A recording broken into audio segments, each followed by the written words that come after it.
मौद तालुक्यात अवैध वाळू उत्खननाचे सत्र कायम, महसूलला लाखोंचा फटका। मौदा कांडा नदी परिसरात चिकना, पट्टदाण, वांजारा, मोहखेडी भागात अवैध वाळू उत्खनन व वाहतूक बेधडकपणे सुरू असून महसूल विभागाचे अधिकारी याकडे डोळेझाक करत असल्याचा आरोप स्थानिकांकडून केला जात आहे। दिवसाकाठी लाखोंचा महसूल बुडत असून नदीपात्र, पर्यावरण आणि नागरिकांच्या सुरक्षेला धोका निर्माण झाला आहे। महसूल, पोलीस, खनिज कर्म, पर्यावरण आदी विभागांकडून कारवाई नगण्य असल्याने वाळू माफिया अधिकच फोफावत आहेत। मंडळ अधिकारी राहुल भुजाडे, तलाठी प्रसन्ना आकांता मौदा, प्रतीक्षा पाटील पावळदौणा आणि गोपाल गाडगे चिरवा यांच्यावर नागरिकांनी दुर्लक्ष व शिथिलतेचा आरोप केले आहेत।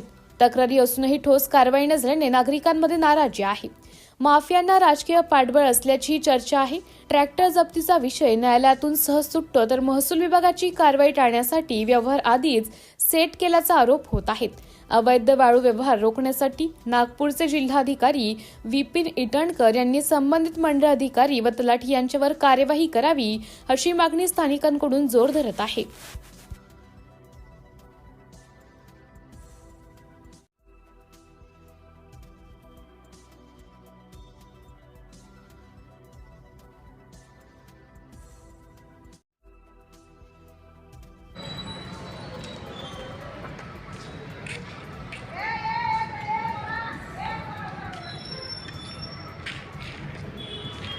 सफेद वाला बोर्ड घेऊन आणलाय ना,